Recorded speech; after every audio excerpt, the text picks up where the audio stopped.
911, what's your emergency? I need to report something. About Sarah Mitchell's disappearance. The elderly voice trembled over the line. I've been watching them, you see. The cameras saw everything. The hammer, the roses, her own garden became her grave. Ma'am, can you please state your name? Catherine Martinez, and I know exactly what David Mitchell and Rebecca Torres did to my niece. Hey everyone, welcome. If you love thrilling crime stories, don't forget to like, share, and subscribe for more. Let's dive in. Pour me another, David. Make it strong.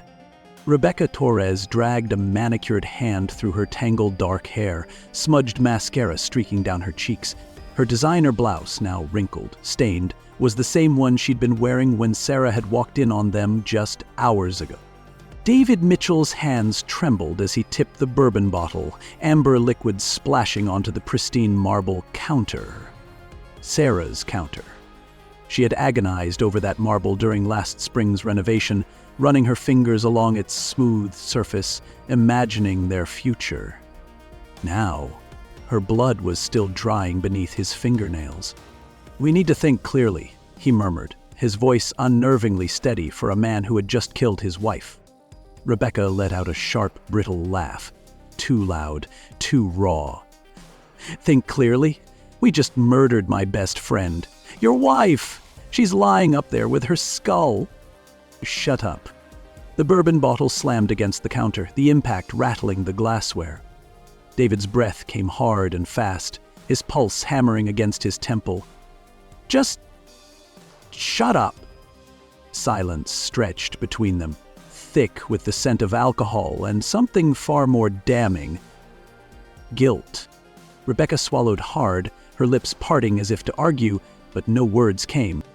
David exhaled sharply, gripping the edge of the counter. "We need a plan." His voice was quieter now, measured, cold. "The garden. It has to be the garden." Rebecca blinked, realization dawning in her bloodshot eyes. No turning back. "The garden? Are you insane? That was her favorite." "Exactly." David's voice was eerily soft, almost reverent. "No one will think twice about fresh dirt in a garden. We'll plant those roses she ordered last week, the ones that arrived yesterday." He exhaled, staring into the distance, his tone almost dreamlike. "Isn't it perfect? She always said she wanted to be surrounded by her flower." Rebecca's breath caught in her throat as she truly looked at him. Not the charming financial advisor who seduced her under the office lights. Not her best friend's perfect husband. But something else entirely. A man who could smile while plotting how to cover his tracks. A monster in a Brooks Brothers suit. And she had helped create him. Detective Elena Rodriguez leaned over her desk, eyes scanning the crime scene photos. Sarah Mitchell's face stared back at her from a Christmas card. Warm brown eyes, dark blonde hair, and a smile that actually reached her eyes. The kind of woman who baked cookies for new neighbors and organized charity drives. Now she was gone. "Run it by me again," she said, glancing at her partner, Detective James Walsh, who was nursing his fourth cup of burnt precinct coffee. Walsh sighed and flipped through his notes. Sarah Mitchell, 41, reported missing 6 weeks ago. Husband claims she took off after catching him in bed with her best friend, Rebecca Torres. Rebecca confirms the story. They say Sarah had a breakdown and drove off. No credit card activity, no cell phone pings, no account movements since the day she vanished. Rodriguez tossed a folder onto the table. "FBI report." And now we have this. Sarah's dead man switch. An email revealing millions in embezzled funds, sent to the bureau the moment she disappeared. And then, she flipped open another file. Security footage from an elderly neighbor showing what really happened that day. Walsh let out a low whistle. The perfect storm. Wife finds out about both the affair and the fraud, confronts them, and ends up dead. But here's the part that bugs me. Why didn't the husband disable those security cameras? He installed them himself. "Pride," a voice said from the doorway. Both detectives turned as Special Agent Marcus Chen entered, his FBI badge catching the fluorescent light. David Mitchell's fatal flaw was always his pride. He thought he was the smartest person in every room. Rodriguez nodded and pulled out a transcript. Sarah knew it too. Listen to this from her recorded statement. David's greatest weakness is his belief in his own perfection. He'll never think to check the cameras because he installed them. He'll never suspect I've been gathering evidence because he thinks I'm just his simple, trusting wife who spends her days gardening. Walsh set his coffee down. Speaking of gardening, forensics wants to start excavating tomorrow. Ground-penetrating radar found something under those new rose bushes. Something consistent with a burial site. Chen pulled up a chair. Let's talk about Catherine Martinez, our dementia-addled neighbor who turns out to be Sarah's aunt and the real reason we're here. Rodriguez opened another file. She's been playing a long game. Moved into that house 3 years ago when she first suspected something was wrong with Sarah's marriage. Has been documenting everything. And get this, she used to be a forensic accountant before she retired. She's the one who taught Sarah how to follow the money. Walsh let out a low chuckle. A regular Miss Marple with an iPad. Then he frowned. But why wait 6 weeks to come forward? Building an airtight case, Chen replied. She wanted to give them enough rope to hang themselves. And they did. The security footage shows them returning to the burial site multiple times, discussing how to cover their tracks. We've got David on camera telling Rebecca exactly how he killed Sarah, right down to the number of times he hit her with the hammer. In her holding cell, Rebecca Torres stared at her reflection in the metal mirror.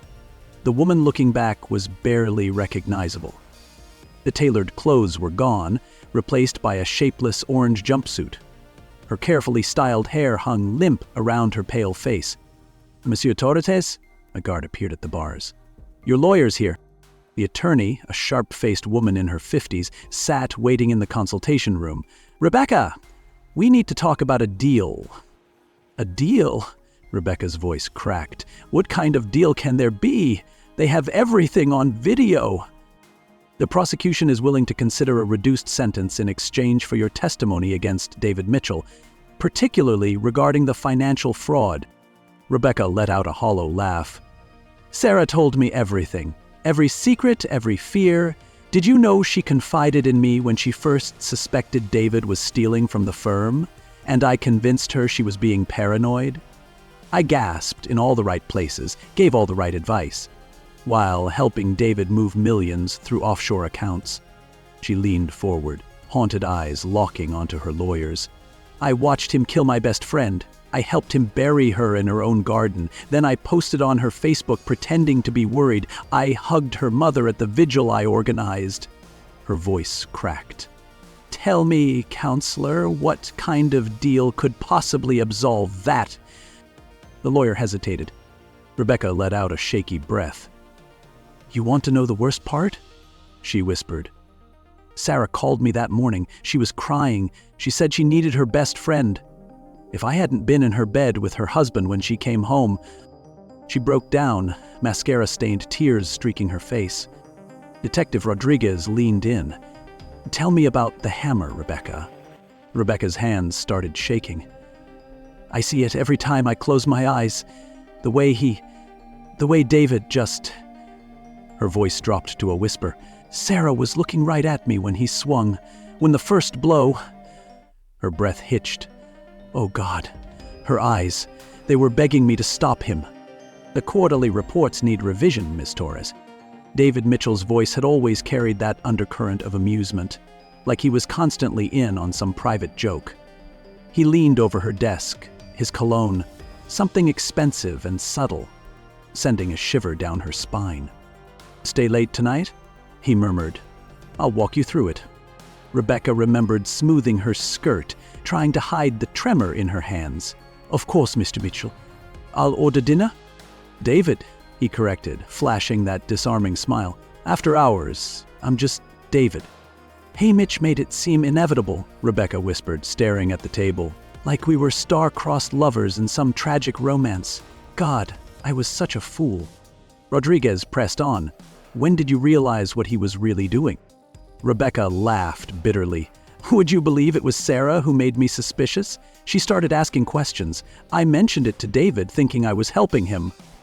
He lost it, Rebecca continued, pacing his office, saying she was investigating him. Forensic accounting classes, of all things. She swallowed. That's when I realized I wasn't his lover. I wasn't even his partner. I was just another tool. Another layer of protection. Rodriguez slid a crime scene photo across the table. Sarah's garden. Her prized roses blooming bright red. Did you know when he chose the burial site? Rebecca choked back a sob. He said it was poetic justice. She closed her eyes. Rebecca exhaled. But it wasn't just Sarah he sacrificed, was it? There were others. The Martin account had been the first red flag. Margaret Martin, 72 years old, widow, with a portfolio worth $1 million. Rebecca remembered how David had charmed the elderly woman, bringing her tea in fine china cups during their meetings. Mrs. Martin reminds me of my grandmother, he'd told Rebecca, straightening his tie after the widow had left. Such a trusting soul. 2 months later, Margaret Martin's entire retirement fund vanished. Offshore investments gone bad, David explained smoothly to the board. These things happen. Unfortunately, Mrs. Martin signed all the risk disclosure forms. Forms that Rebecca had backdated. Forms that she'd watched David forge late one night, his steady hand perfectly mimicking the widow's tremulous signature. I saw Margaret last week, Rebecca told Rodriguez, her voice cracking. At the grocery store, she was comparing prices on cat food, trying to figure out how to feed both herself and her pets. I threw up in my car afterward. Sarah's getting too close, David whispered one night in bed, his fingers tracing lazy patterns on Rebecca's bare shoulder. She's been asking Margaret Martin questions, having lunch with Catherine.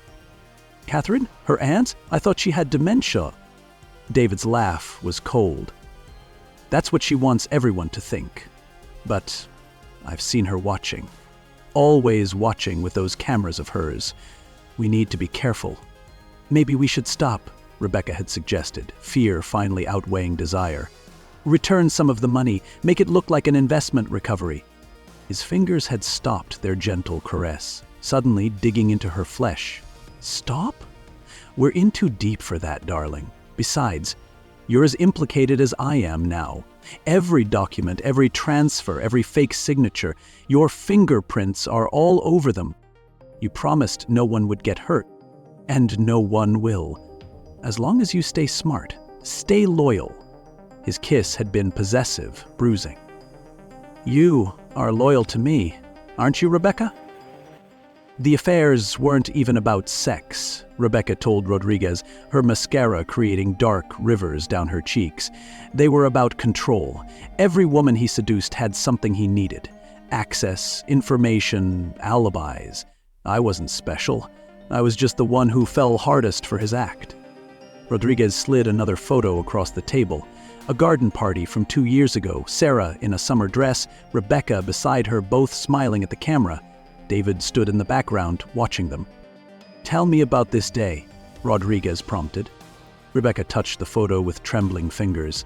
Sarah had just won an award for her garden design. Some magazine wanted to feature it. She was so happy. God, she trusted me so completely, showed me all her special places. The herb garden where she grew her mother's favorite tea, the hidden bench where she'd sit and read for hours, the same bench where you and David would meet during your garden consultations. Rebecca flinched. He said it was romantic, using her special places for our meetings, said it proved how much stronger our love was. She laughed bitterly. Now I realize he was just marking his territory, contaminating everything she loved. Rodriguez pressed. And the roses? Tell me about the decision to plant those. The blood roses were Sarah's last order. They arrived the day before it happened. She was so excited about them, some rare variety that only bloomed in specific soil conditions. David said it was perfect timing. A gift from fate, he called it. Rebecca's voice dropped to a whisper. But here's what keeps me awake at night, Detective. Sarah had ordered those roses months ago. She knew exactly how long they'd take to arrive. She knew about the affair, the embezzlement, everything. Those roses weren't just flowers, they were a timer. She was counting down to her own murder. What do you mean? The soil composition, the specific variety, they're known for bringing things to the surface over time. She turned her own grave into evidence. And David, with all his financial genius, never even thought to Google the flowers he was planting. Rodriguez leaned back, studying the broken woman before her. Is that why you're talking now? Because you finally realized how thoroughly Sarah outplayed both of you? Rebecca exhaled shakily. I'm talking because I finally understand what real love looks like. Sarah loved that garden, loved her family, loved even me, her betrayer. She died protecting others from David's schemes, while her voice broke. I helped kill the only true friend I ever had because I mistook control for love. Last question, Rodriguez said as dawn approached. The hammer. Why keep it? Rebecca's eyes went distant. He cleaned it every week, said it was his trophy. Some men keep letters, he told me. I keep reminders of problems I've solved. He even made me touch it once, said it made us co-conspirators forever. She shuddered. But you know what's really sick? He displayed it in his workshop. Sarah's mother even commented on it during the vigil, said how nice it was that David was keeping up with Sarah's garden tools. He smiled so wide when she said that, like it was the best joke in the world. Rodriguez's hand froze over her coffee cup as Rebecca leaned forward, her eyes suddenly clear and focused. But there's something else. Something I haven't told anyone. Go on. The night before it happened, Sarah left me a voicemail. I didn't understand it then, but now, Rebecca's voice trembled. She said, some gardens bloom best in winter. I thought she was just being Sarah, always talking in flower metaphors. But yesterday I remembered. There's a safe deposit box. In her mother's maiden name, the key is buried under the winter jasmine. The winter jasmine bloomed yellow against the frost, a splash of sunlight in the December garden. Rodriguez watched as forensics carefully excavated around the plant's base. A small waterproof container emerged, containing a single key and a USB drive. The contents of the safe deposit box changed everything. It's bigger than we thought, Agent Chen said, spreading documents across the conference table. Mitchell wasn't just embezzling from his firm, he was running a massive money laundering operation for a drug cartel. Sarah had documented all of it. Walsh whistled low. No wonder he killed her. This would have brought down their entire organization. But, Rodriguez frowned, look at these dates. The cartel payments started exactly 1 week after Catherine Martinez moved in across the street. The game was far from over. The garden had one last secret left to tell. And somewhere, under the falling snow, the blood roses continued to bloom. Like, share, and subscribe for more chilling true crime stories. Some secrets never stay buried.